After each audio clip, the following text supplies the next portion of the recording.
fight for Ukraine. New world order.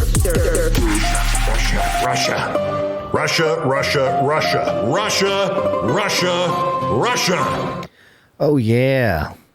You know, we don't talk about a topic for a few days and then, stockpiles, and then we got some things to cover. Yeah. Nice how that works. Breaking today, this morning, CNBC.com, Biden to send another $1 billion in military aid to Ukraine. Hey, how about you send $1 billion to Alex Mashinsky over there at Celsius, and then we can get our money out. But that'd be a better use of the money. You can't let that flavor everything, my man. But yes, the extra $1 billion, you love it. It's like as if the $56 billion or whatever wasn't enough. We just got to throw in. It's like a tip, 44 billion, or no, it was 33, and then it was 40, and then it was 44, and then just an extra. Hey, it's another $1 billion. 56 in total, now 57. It's wonderful. Oh my gosh, great! And all the staging leading up to it with Zelensky. And it says here, President Joe Biden announced another $1 billion in weapons for Ukraine on Wednesday, including anti-ship systems, artillery, rockets, and rounds of howitzers. Quote, Big guns. This morning, I spoke with President Zelensky to discuss Russia's brutal and ongoing war against Ukraine. I reaffirm my commitment that the United States will stand by Ukraine as it defends its democracy and support its sovereignty and territorial integrity in the face of unprovoked Russian aggression. Yeah, nothing about NATO, nothing about provoking, nothing about nothing. Just good old Biden speak. He spoke to Zelensky for 40 minutes. Wow. So a lot can happen in 40 minutes. Long call. Hey, for Zelensky, 40 minutes for $1 billion is a pretty good deal. I'll get on a phone for 40 minutes to get a $1 billion front there. The Pentagon knows how to close. ABCs always be closing, Zelensky. Yeah, exactly. The Pentagon said that the latest tranche of weapons for Ukraine is valued at $350 million, including 18 155 millimeter howitzers, 36,000 rounds of 155 millimeter ammunition, 18 tactical vehicles to tow 155 millimeter howitzers, ammunition for high mobility artillery rocket systems or HMARS, as well as 4 tactical vehicles to recover equipment and spare parts. Gotta get those TAC vehicles, man. The Pentagon will also provide 2 Harpoon coastal defense systems, thousands of secure radios, night vision, and thermal devices, as well as funding for training and maintenance support. That aid is collectively valued at $650 million. Man, where's all the rest of the money? And so far, it's what, $350 million, $650 million? Is that the $1 billion? Yeah, we're getting there. This is the $1 billion. Is going to include all this stuff. Great. Well, there you go. That's the latest. But some of the narratives leading up to today has been, we'll give you more rockets as long as you don't, shoot them into Russia. And then, Ukraine saying, we promise we won't shoot Russia with missiles. And then literally turned around and said, okay, we're just kidding. We're going to shoot Russia with these missiles. And Putin saying, the 4 horsemen of the apocalypse are coming. And we had a little update on that, Gon. So I'm going to head over. I'll start this one at thesun.com, and we'll take a look at some of the other outlets reporting this. And there's some things to kind of comment on. This is coming from thesun.com. Zell hits back. Zell guns. This is the new thing. We don't write out Zelensky. Now it's Zell. He has like a hip, cool gamer tag. Zell hits back. Ukraine hits back with missile strike on military base inside Russian territory. The one thing that we had him promise not to do because it would specifically cause a nuclear war, he just goes ahead and does it. So this is the roundup, folks, the roundup of what we've been following for a few episodes now. Again, Gon's laid out that timeline. Biden said, we won't give you the big rockets. And next day he said, okay, we'll give you the big rockets. Just promise not to hit Russia. And Zell says, okay, we won't hit Russia. Next day, okay, we're going to hit Russia. Then Putin says, you hit Russia, we hit you. We hit the Western decision-making places. And then they just do it. They just go ahead launched the missiles into Russia, hitting a military base. Here's the story. A Ukrainian missile strike blasted a military base inside Russian territory yesterday. The target in western Bryansk province was hit with what was thought to have been a Tochka U missile. Mad Vlad's official claim. I love this, son. You got to love these UK rags, man. Mad Vlad's officials claim the strike had hit homes in the village of Zainuzh, around 30 miles inside Russia, in early morning blitz, which left up to 4 people injured and caused a power blackout. The attack came as Russia tightened its grip on Severodonetsk. Russian troops now control 80% of the city in eastern Ukraine. Officials said the city's 3 bridges across the Seversky Donets River had been destroyed and Ukrainian troops were almost cut off. British fighter Jordan Gatley was shot and killed in Severodonetsk last week. It came as Kyiv appealed for heavy weapons to turn the tide against tyrant Russian President Vladimir Putin. And it goes on. Western defense ministers are due to meet in Brussels to discuss more aid. Ukrainian President Vladimir Zelensky has a shopping list that includes 1,000 heavy artillery howitzers, 300 multiple launch rocket systems, 500 tanks, 2,000 armored vehicles, and 1,000 drones. It's like quite the shopping list. I love that he has a shopping list. We can make a song out of it. Yeah, 1,000 howitzer somethings, 40 big missile guys, 1,000 drones. Now, the Daily Mail also had a report on this. This was the first one that we saw, and it says similar things, but let me get into it here. The headline, Ukraine strikes back. Kyiv blasts military base 40 miles inside Russian border in early morning rocket attack. Ukraine is thought to have struck a military base 40 miles inside Russia in an early morning missile attack. Footage showed what appeared to be a missile trail in the sky over the town of Klinsky early Tuesday, accompanied by a plume of smoke rising from a nearby base. Troops and helicopters, everything's slowing down here. Troops and helicopters then arrived to inspect what appeared to be a bomb crater, as local Telegram channels reported a fire spreading to nearby apartment blocks. Quote, I was driving to work. There was a rocket takeoff, after which they called me and said there was an explosion in Klinsky, said a man who took a picture of the missile trace. Quote, the time between takeoff and the call was 3 minutes. Okay, so there's just a man who is the source for a sort of random missile trail picture, and who is calling him, we don't know. Why? What? Like what? The details are not there. Russian military helicopters were flying over the site in Klinsky, Bryansk region, the reported strike. There were claims a woman was wounded in the hit with her leg torn off. Eyewitnesses posted a video with a crater allegedly from a hit by Ukrainian ammunition near Klinsky. According to the preliminary information, the wreckage indicates that it was a Tochka U missile. There were reports of electricity and water supplies being cut off after the strike. On Saturday, there were reports of a strike or sabotage attack at a military unit near Klinsky. Military equipment under report from the Russian war campaign was reportedly damaged. There's some more pictures there.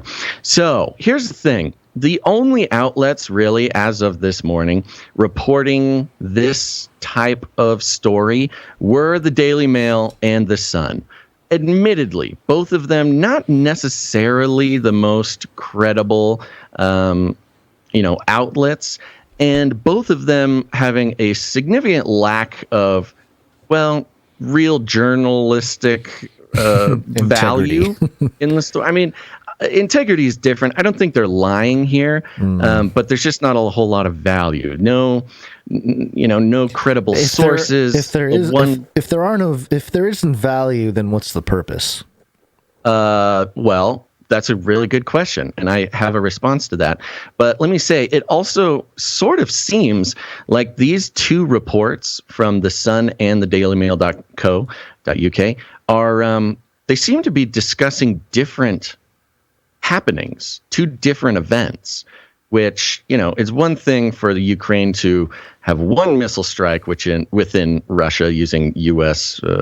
Provided weapons, but to have two of them there's just something about it.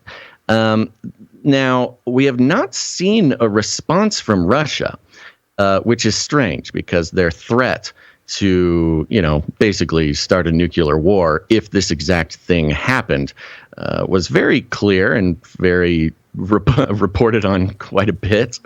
But the lack of response is very interesting here.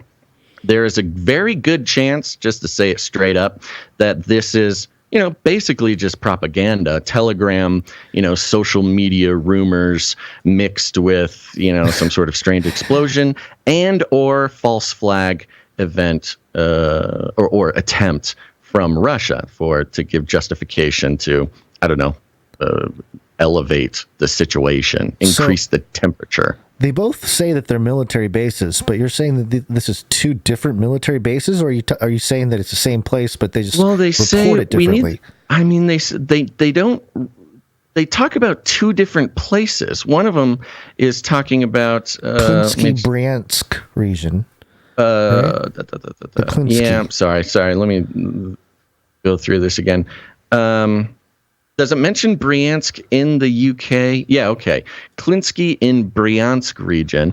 And the Sun also mentions Bryansk, but it's spelled differently, which is weird. It's just weird, man. It's just weird. They may be talking about the same. I guess the point I was trying to get across was they may be reporting on the same event, but the details between the two articles are different. Right. Like the memo doesn't match. Right. One is 30 miles, one is 40 miles. One is Bryansk with the I, the other is Bryansk with a Y. They, leave out if indeed the pictures and videos from the Telegram channel are legit. The Daily Mail uses them, but the Sun doesn't bother using them. Which could be sort of a rag style purchase. Right. And even the pictures themselves, okay, they don't look, if this is like, this is a military, it doesn't have that feel. It has that feel of, we're burning down the shed and we're going to sell it to Daily Mail and say it was a Ukrainian rocket that hit us or something, Even pictures of the crater are kind of weak. Yeah, the whole thing is like, okay, there's some fire in the foresty area. And and the rest of, the rest of the mainstream outlets, nobody's mentioning it. Now, in the sort of mainstream ecosphere, of course, having strong influence from the propaganda departments of the United States, it's very possible that they are suppressing the information of the attack because it makes Zell look bad, and it also raises the temperature of the situation. They don't want the American people or European people or the global community to panic and think this was the trigger that's going to start the nuclear war. That's all possible.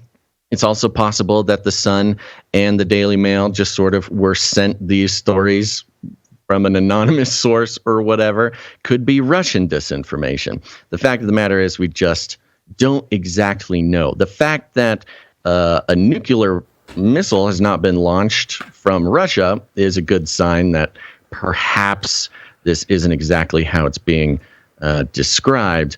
But at the same time, there's all sorts of closed door situations that could be going on right now. Including from the Pope. Space Pope Reptilian. Man, been a while since we heard that jingle. Yeah, this is dailymail.co.uk once again. And the headline here is, well, of course, they have the long headlines. World War III has been declared. Oh, wow. This was much more intense than the one I saw. Pope Francis says global conflict has started and suggests war in Ukraine was, quote, perhaps in some way provoked. Oh, where have you been, Pope? Oh, what an insightful man he is. Did the Lord tell you that? Did he come down from on high and tell you perhaps that this has all been provoked? I mean, you don't have to be a conspiracy theorist to suggest that perhaps this whole conflict was provoked. I mean, yeah, you just literally have to look at the events and the attitudes of the leaders involved that, yeah, this was a little bit provoked, Pope Francis. And continuing the headline here. So, yeah, perhaps in some ways provoked, end quote, as he denies being pro-Putin and slams cruel Russian troops. Those mean Russian troops. Let's not talk about mean Ukrainian troops, though, because, that doesn't exist. You know what's fun? Just to mention, we are taking this from Daily Mail. We maybe should have grabbed it from a different outlet, but this is everywhere. This is not like the other article. I mean, CNN reports Ukraine war, quote, perhaps in some way either provoked or not prevented, says Pope Francis. So this one is everywhere. Yeah. Pope Francis said World War III has been declared and suggests Vladimir Putin's invasion of Ukraine was provoked, while also taking a new series of swipes at Russia's actions. A transcript of a conversation he had last month has revealed. What was last month? The leader of the Catholic Church denied being pro-Putin, saying Russian troops were brutal, cruel, and ferocious. While that could be a positive thing, depending on the kind of person you are. Yeah, depending on if you want to win a war or not. Serious. While praising the bravery of Ukrainian soldiers who have been fighting for their country's survival since the invasion began in February, he also decried Russia's monstrous use of mercenaries from Chechnya and Syria, which have been drafted in by the Kremlin to bolster its faltering war efforts, and criticized the global arms trade. Don't exactly. The Pope he's saying exactly what we've been saying, which is that this is a military-industrial complex sales job. The whole war is. I mean, he is also citing the people that are with him on this global sort of institutional stage are the people doing the arms deal. Exactly. So great lip service there, Pope, but you're buddy with all these people.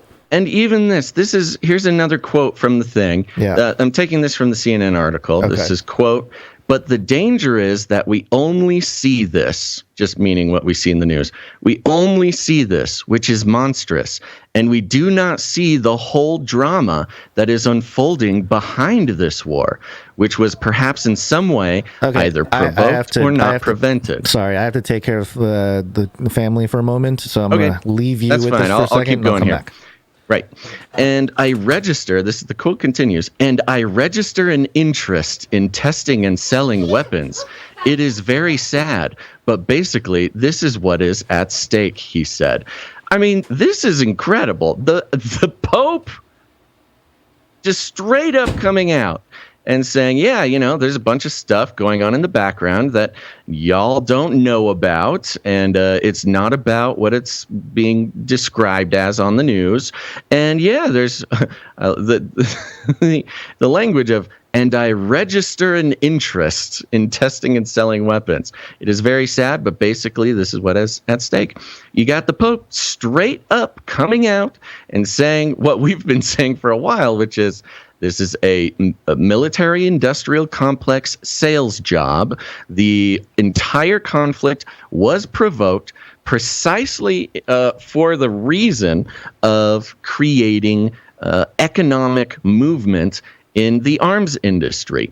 And if you remember back in August of 21, when Biden was pulling out of Afghanistan, we said on this show, look, this is actually not that great, because the United States and the sort of shadowy powers that are more in control than any politician can be. Those are the businessmen. Those are the arms dealers. These are the the war machine.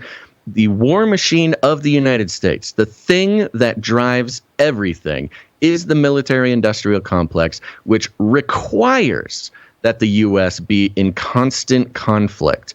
And pulling out of Afghanistan was not some brave, noble act of American benevolence on the part of the Biden administration. It was simply a shift from the Middle East market to the Eastern European market.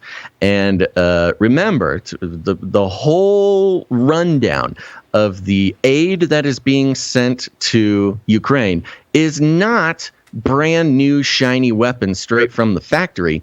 This is a liquidation project for the United States military, where we are sending them, kind of all of our old dusty equipment. We're sending them the stuff that's been sitting around, or perhaps, you got to remember, in Afghanistan, we left billions of dollars worth of equipment on the ground, just keys in the ignition for whoever can sweep in. I think, I don't have the number right in front of me. It was something like $10 billion worth of arms and military equipment were just left on the ground in Afghanistan. Boom. I'm back. That's $10 billion that needs to be replaced by the U.S. military. So that's $10 billion injection of your tax dollars, if you're American, into the military-industrial complex. Now, with the Ukraine situation, this $40 billion, 33, then to 40, then to $56 billion worth of aid, most of it in weapons, is not necessarily brand new shiny guns from the factory. This is old U.S. dusty military equipment that we are sending over there. There's been reports and stories about how the Javelin missile systems, their batteries are corroded and some of them aren't working. And, the purpose of this is to clear out the United States stocks so we can go ahead and purchase the new shiny toys. And the Pope is just straight up coming out and saying it. This was provoked. It was not prevented. And there's a main interest in testing and selling weapons. It's very sad, but basically this is what is at stake, he said. So it's not even a matter of hiding what's going on. And the mainstream, it requires the brainwashing, if I do say such a flagrantly provocative thing. It requires the brainwashing of the American people to not realize, hey, Oh, I see what's going on here. It's not that Zelensky's necessarily some sort of superhero, or that Putin was unprovoked and is just on some world-dominating campaign. No, this was designed and orchestrated perfectly to refresh the U.S. military-industrial complex, which the stage was set starting back in August when we pulled out of Afghanistan. And, we got a lot of things to say about the Pope, but him coming out and straight up saying this type of thing, there has got to be some play after this, unless he's just totally gone rogue. But that does not sound like him. Yeah. Did you get to the Sputnik thing there? The last one? No. I was saving that. So this is Sputnik carrying water for Putin. SputnikNews.com, and their reporting of this, the headline, "Shilling for the Devil. Media explodes as Pope admits NATO provoked Russia." Oh. Yeah. Media explodes. Last month, mainstream corporate outlets accused the pontiff of dabbling in conspiracy theory after he noted, look at that. Yeah. So if the Pope suddenly starts saying something that's true, it's malinformation, conspiracy. Is the Pope a right-wing extremist, white supremacist terrorist now? I don't know, but he might, maybe Elon got to him. Conspiracy theories accused him of dabbling in conspiracy theories after he noted it was, quote, others who created the conflict. Mm-hmm. It was them, and that NATO had provoked Russia's military operations in Ukraine by barking at Russia's door. Weird. Wow, he just says the truth and gets called a conspiracy theorist. Even the Pope is not immune from this, Gons. Mm-hmm. Prominent anti-Russian media personalities exploded on Monday. I'm just picturing people combust. Literally exploding. Explode. Comparing Pope Francis to a dog. and accusing him of parroting Putin's talking points after the Holy Father suggested in a newly published interview in Vatican News that the West provoked the special military operation being waged by Russia and Ukraine. And a lot of it's the same information. It's just funny how it would, in Russia, there's a whole reaction to it as well. There's an interesting layer to this. Of course, this is Sputnik News, which is, I don't know if it's necessarily state media, but of course it's pro-Russian. Yeah, pro-Russia. And we've been following the religious war aspect of this, where, of course, Russia, being predominantly Eastern Orthodox, the Eastern Orthodox Church is an aspect of the control mechanisms, the political alliances. Putin very much sort of presents himself as a pious Eastern Orthodox Christian. They had the sinking of the Moskva ship, which, an artifact, a piece of the cross was lost. Piece of the cross that Jesus hung on, sunk in the ocean. Those Ukrainians. Yep, NATO destroying religion. It's been sort of set up as the secular hedonistic West waging a war on the pious Christian East. Yeah. And now Eastern Orthodox and the Catholic Church have traditionally been somewhat at odds with one another, not necessarily in too much of a hateful way on sort of a broader scale. However, that does definitely exist.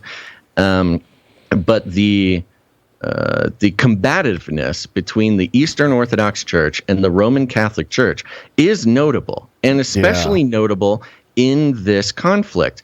And especially notable in this conflict because Joe Biden, being only the second, sort of devout Catholic president that we've ever had. So to have the Pope, who, for all intents and purposes, would be Joe Biden's spiritual leader, coming out and sort of giving away the gravy on this whole thing, really ignites a strange twist in the religious war framing of this, where, now it's not just the West and Catholicism against Eastern Orthodoxy, but it's a rogue Catholic heretic, Joe Biden, being, and when you compare, so for instance, with the 2000s, especially the early 2000s, sort of juxtaposition of